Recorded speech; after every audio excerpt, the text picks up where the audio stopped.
एक दिन गंजी बिरजू को नंगे पैर आते देखती है। बिरजू कहता है, मैंने चप्पल कहाँ रखी है, मुझे याद नहीं आ रहा। तभी गंजी को एक आइडिया आता है। वो उसकी एआई टेक्नोलॉजी से अनोखी चप्पल बनाती है और उन्हें बेचने लगती है। चप्पल ऐसी बनाई थी कि अगर कोई उसे कहीं भूल जाए तो चप्पल अपने आप चल के घर पहुँच जाती थी। गंजी को मार्केटिंग करने की जरूरत नहीं पड़ी, क्योंकि ऑटोमेटिक चलने वाली चप्पल देख लोग समझ जाते थे कि ये चप्पल गंजी की बनाई हुई है। गंजी की सारी चप्पलें बिक गई, लेकिन बाद में लोगों को पता चला कि गंजी ने उन्हें उल्लू बनाया है, क्योंकि घर के बाहर छोड़ते ही चप्पल तुरंत घर जाने के लिए निकल पड़ती थी। कई लोग तो अपनी ही चप्पल का नंगे पैर पीछा करते नजर आए। वो तब तक नहीं रुकती थी जब तक वो घर न पहुँचे। तब लोगों ने गंजी से जाकर शिकायत की। गंजी ने कहा, इसका नया वर्जन 2.0 खरीदो, जिसमें 24 घंटे बाद चप्पल अपने आप घर जाने को निकल पड़ेगी। लेकिन नए वर्जन में अब क्या फॉल्ट हो सकता है, कमेंट करके जरूर बताएं। एक दिन गंजी बिरजू के साथ बात कर रही होती है, तभी उसका मोबाइल बजता है। झट से वो बिरजू को उसे लाने को बोलती है। बिरजू लाने से मना कर देता है। तभी गंजी को गुस्सा आता है और वो अपने जादू से बिरजू का एक हाथ काट देती है। कटा हुआ हाथ नीचे गिर जाता है और चलने लगता है। चलते चलते वो गंजी के रूम में जाता है, उसका मोबाइल लेता है और गंजी के पास लेकर आता है। गंजी फिर बिरजू को लिटाती है और उसका हाथ उसके हाथ के आगे रखकर सीने लगती है। तुम्हारा घाव बंद हो चुका है, तुम्हारा हाथ जुड़ गया है। बिरजू पहले जैसा हो जाता है और खुश होने ही वाला होता है कि तभी गंजी फिर से उसका हाथ काट देती है और कहती है, अगर फिर से मेरा मोबाइल बजा तो कोई तो उसे लाने के लिए चाहिए।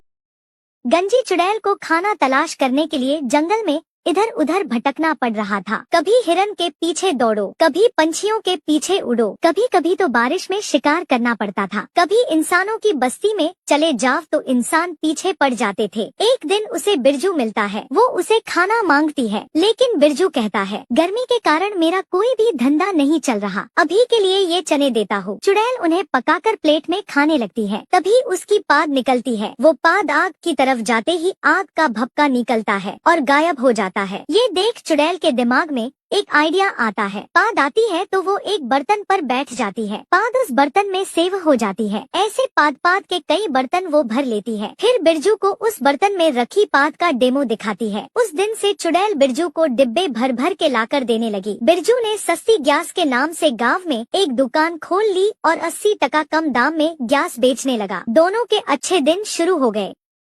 गंजी चुड़ैल चांदी के पत्थर से टकराकर नीचे गिर जाती है। चुड़ैल गुस्से में आकर उसे लात मारती है। तभी पत्थर के अंदर से चांदी की औरत निकलती है और कहती है, एक राक्षस ने मुझे विवाह के लिए पूछा था, जब मैंने मना किया तब उसने मुझे ऐसा बना दिया। गंजी चुड़ैल राक्षस की कमजोरी पूछती है। अगले दिन चुड़ैल राक्षस के चारों ओर सांपों को खड़ा करती है। वो सांपों से डरकर अपना जादू हटा देता है। जादू के हटते ही औरत असली रूप में बदल जाती है। वो खुश होकर चुड़ैल को सुनहरे बाल दिखाकर पूछती है, क्या ये तुम्हारे हैं? चुड़ैल नहीं है कहती है। वो चांदी के बाल दिखाती है। चुड़ैल फिर से नहीं कहती है। फिर वो काले बाल दिखाती है। चुड़ैल झट से हाँ कहती है और उन बालों को पहन बिरजू को दिखाने आती है, लेकिन बिरजू उसे देख भागने लगता है। वो उसे बताती है, मैं गंजी चुड़ैल हूँ, लेकिन बिरजू कहता है, गंजी चुड़ैल के बाल नहीं थे। ये सुन चुड़ैल अपने बाल निकाल देती है और बिरजू के सामने जाती है। बिरजू उसे पहचान लेता है। चुड़ैल खुश हो जाती है।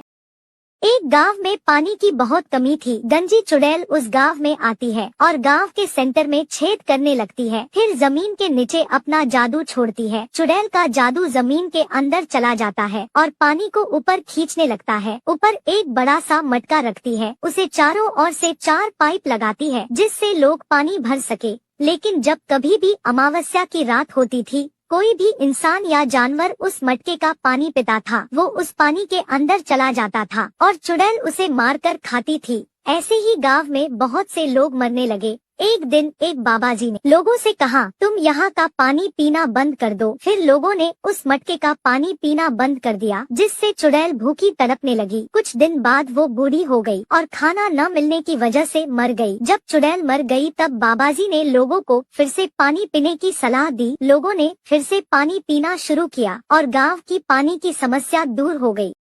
गांव में इलेक्शन के चलते त्रिकोण और गंजी खड़े हो गए थे। त्रिकोण कहता है, अगर मुझे वोट दोगे तो मैं अपनी सोने की दुकान पर 30% छूट दूंगा और हर घर तक पक्की सड़क और पीने का पानी मिलेगा। गंजी भी कम नहीं थी, वो बोलती है, गाँव वालों, मैंने तुम्हारे लिए अपना नया जी मार्ट खोला है। मुझे वोट दोगे तो मैं वादा करती हूँ हर घर तक मैं फ्री में मोबाइल और वाईफाई पहुँचाऊंगी। सड़क के गड्ढे भरे हुए मिलेंगे। हर घर के आगे नल और गोल्ड भी 30% सस्ता ला कर दूंगी। गंजी की बातों से इम्प्रेस होकर गंजी माता की जय बोलकर लोग गंजी को जीता देते हैं। जीतने के कुछ दिनों बाद गांव की समस्याएं वैसी की वैसी ही थी। सब गंजी से शिकायत करने जाते हैं और कहते हैं, ना नल का कनेक्शन, ना कोई मोबाइल और ना ही कोई वाईफाई। रास्तों के गड्ढे भी वैसे के वैसे, ऊपर से सोना भी त्रिकोण ने महंगा कर दिया। तब गंजी कहती है, हर चीज का एक सही वक्त होता है, समय आने पर ही सब चीजें सही हो जाएंगी। तभी लोग कहते हैं, ये भाषण मत दो, ये समस्याएं कब दूर करोगी वो बोलो। तभी गंजी कहती है, अभी ये समस्याएं मैंने अगले इलेक्शन के लिए बचा के रखी है, तो अगले इलेक्शन तक धैर्य रखे। और अगर इस बीच तुम्हें किसी चीज की जरूरत पड़े तो मेरा जी मार्ट 24 घंटे खुला ही है। कुछ भी चाहिए होगा तो जल्दी से जाकर खरीद लो। डिलीवरी मैं खुद घर तक ला कर दूंगी।